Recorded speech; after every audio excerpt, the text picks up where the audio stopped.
With traditional Celtic music, you have instruments like whistles and flutes, you've got bagpipes, Uilleann pipes, you have stringed instruments like mandolins and also hammered dulcimer.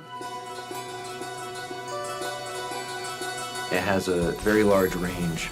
So there are moments that seem very traditional and folksy, and then there's big epic moments that sound like, you know, a Hollywood film, and a lot of places in between that.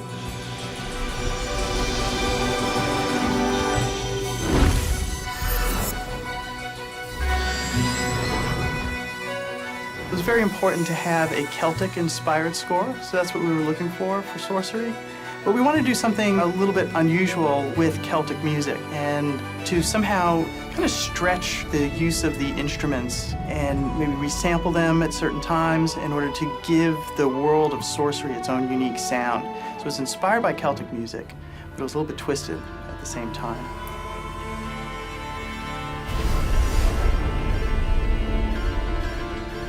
We have drums, we have flutes, we have something that feels kind of medieval. But at the same time, we didn't want to be limited to that. We didn't want it to feel like we were at a Ren Fest. And so when we spoke to the composer, we said, you have the license to bring in other sounds, to create a wider sound palette. And this wound up being essential to creating this feeling of magical strangeness of the world. Mark is an absolutely brilliant composer. He just seemed to be the perfect fit for Sorcery because not only does he have just sort of a great command over melody and a great command over the orchestra, but he also has a very unique collection of exotic and unusual instruments. And these are sounds that Mark incorporated into the score in just a really, really brilliant way. Mark Mancina, he got it right basically right off the bat. It was a real joy to work on this game because it all just came out naturally. He's an amazing composer. I think the biggest challenge with game audio is that everything needs a sound, but there's so much that's happening that eventually there's too many sounds for the brain to even process. So you have to choose what you want the listener to hear at any given moment. And on Sorcery, it was definitely spell casting, you had environment sounds, you had the character sound effects, and then the music. With the in-game sound, a lot of what we were looking for is to give the player clear cues as to what he should be experiencing at a given moment. And so we made a big distinction between sort of exploration music and between combat music. And it was designed so that even if you don't quite realize that you're in danger, all of a sudden you start to get the beginning sounds of combat music starting up, and you're like, oh no. You start looking around because you get this feeling of, oh, the music is letting me know that I'm in danger, even though I don't quite realize what the nature of the danger is.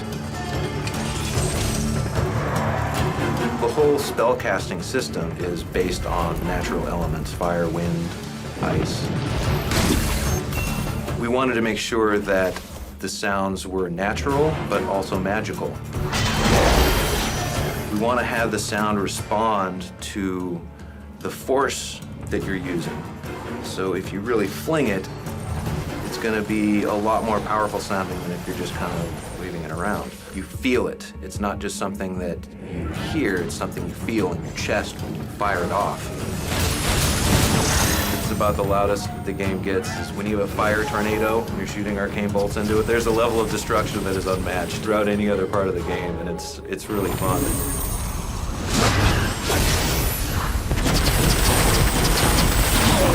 You get the feeling of hearing these great melodies and having some great music and great harmony, but at the same time, you're also hearing all of these magic sounds that are sort of woven into the game. It's a really good sounding game. The dialogue is fantastic. You are seriously suggesting I drink something I found lying around in a tomb? Come on, where's your sense of adventure? The music is great. The spells sound great. The environments are great, and they all play well together. I'm really proud of how Sorcery has come out.